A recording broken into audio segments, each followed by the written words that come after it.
ಈಗ ನೋಡ್ಬೋದು ಒಂದು ರಫ್ ಸ್ಕೆಚ್ ರೆಡಿಯಾಗಿದೆ ಎನಾಟಮಿ. ಅಂದರೆ ಈಗ ನೋಡಿ ಎನಾಟಮಿ ಎಷ್ಟು ಇಂಪಾರ್ಟೆಂಟ್ ಅಂತ ಹೇಳಿದ್ರೆ, ಈಗ ನಾನು ಯಕ್ಷಗಾನ ಮಾಡ್ತಿದ್ದೀನಿ, ಇಟ್ಸ್ ಅ ಹ್ಯೂಮನ್ ಫಾರ್ಮ್ ಅಲ್ವಾ. ಸೊ ಅದಕ್ಕೂ ಕೂಡ ಎನಾಟಮಿ ಇಂಪಾರ್ಟೆಂಟ್.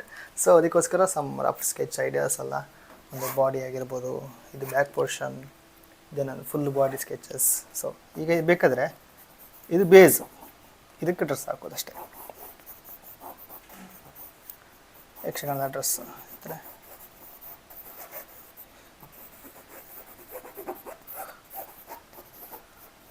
ಆಯಿತಾ, ನೋಡಿದರೆ ಅಲ್ಲಿ ಕಿರೀಟ ಬಂದರೆ ಕಿರೀಟ ಅದು ಹೆಂಗೆ ಬರುತ್ತೆ ಹಾಗೆ.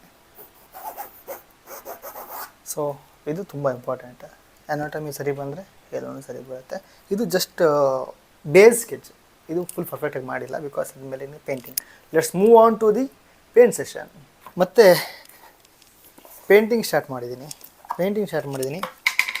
ಬಟ್ ಈ ಪ್ರೊಸೆಸ್ಸಲ್ಲಿ ತುಂಬ ಇಂಪಾರ್ಟೆಂಟ್ ಆಗೋದು ಕಲರ್ಸ್.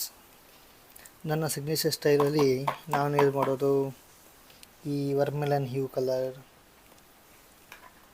ಎಲ್ಲೋ ಆಕರ್ ಯೂಸ್ ಮಾಡ್ತೀನಿ, ವೈಟ್ ಸ್ವಲ್ಪ ಜಾಸ್ತಿ ಇರುತ್ತೆ. ಸೊ ಎಲ್ಲನೂ ಕೂಡ ವಾರ್ಮ್ ಕಲರ್ಸ್ ಅಂತ ಹೇಳ್ಬೋದು. ಅದಕ್ಕೆ ಸ್ವಲ್ಪ ಕಾಂಪ್ಲಿಮೆಂಟ್ರಿ ಕಲರ್ ಆಗಿ ಬ್ಲೂ, ಪರ್ಪಲ್ ಯೂಸ್ ಮಾಡ್ತೀನಿ. ಜಾಗ್ರತೆಯಾಗಿ ಮಾಡಬೇಕು ನೋಡಿ, ಕೈಗೆ ಬಂದುಬಿಡ್ತು. ಸೊ ಡೋಂಟ್, ಅಲ್ಲಿಗೇನು ಟೆನ್ಷನ್ ಏನಿಲ್ಲ. ಆರ್ಟಿಸ್ಟ್ಗಳು ಆ್ಯಕ್ಚುಲಿ ತುಂಬಾ ಮಾತು ಕಮ್ಮಿ ಅಂತೆ, ಅವ್ರು ಇಂಟ್ರೋವರ್ಟ್ ಆಗಿರ್ತಾರೆ. ಬಟ್ ಈ ಪೇಂಟಿಂಗ್ ಮಾಡಬೇಕಾದ್ರೂ ಅಷ್ಟೇ ನಾನು ಇದೇ ಗಮನದಲ್ಲಿದ್ದೀನಿ. ನಾನು ಹೊರಗಡೆ ಈಗ ರೀಲ್ ಮಾಡ್ತೀನಿ, ವಿಡಿಯೋ ಮಾಡ್ತೀನಲ್ಲ, ಬಟ್ ಈ ಟೈಮಲ್ಲಿ ಸ್ವಲ್ಪ ಕಮ್ಮಿ ಇದೆ ನಂದು.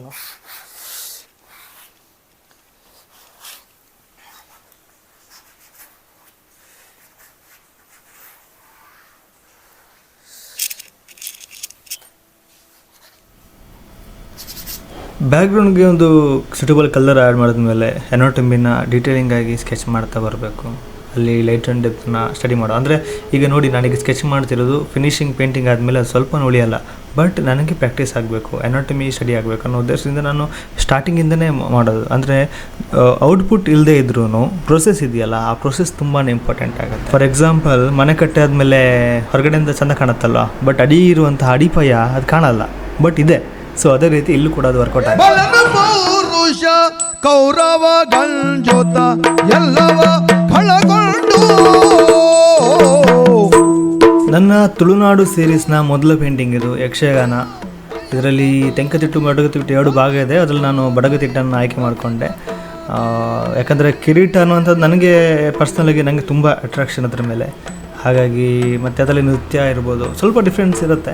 ಹಾಗಾಗಿ ನಾನು ಬಡಗತಿಟ್ಟನ್ನು ಇಲ್ಲಿ ಆಯ್ಕೆ ಮಾಡಿಕೊಂಡೆ.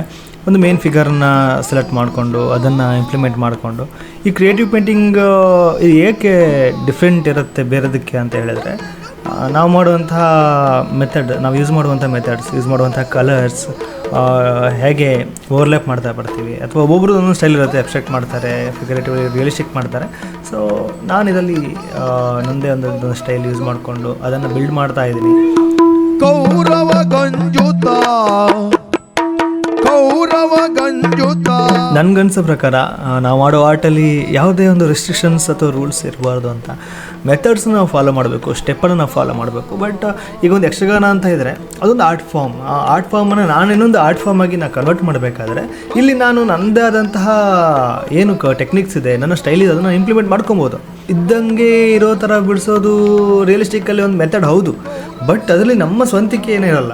ಆ್ಯಕ್ಚುಲಿ ಫೋಟೋಗ್ರಫಿ ಬಂದ ಮೇಲೆ ನಾನು ಇದು ಫೋಟೋಗ್ರಫಿ ನೋಡ್ಕೊಂಡು ಮಾಡೋದಂತಾದರೆ ಯಾಕೆ ಪೇಂಟಿಂಗ್ ಬೇಕು ಅಂತ ಆಗಲ್ಲ, ಫೋಟೋಗ್ರಫಿ ಇದೆಯಲ್ವಾ. ಸೊ ಈ ಫೋಟೋಗ್ರಫಿ ಹಾಗೂ ನಿಜ ಇದರಲ್ಲಿ ಎರಡರ ನಡುವೆಗೆ ಏನು ಡಿಫ್ರೆನ್ಸ್ ಮಾಡ್ಬೋದು, ಏನು ಡಿಫ್ರೆಂಟ್ ನಾನು ಕೊಡ್ಬೋದು, ಅದು ನಾನೇನಾಗ್ಬೋದು ಅನ್ನುವಂಥದ್ದು ಇದು ನನ್ನ ಸ್ಟೈಲ್ ಆಗಿದೆ.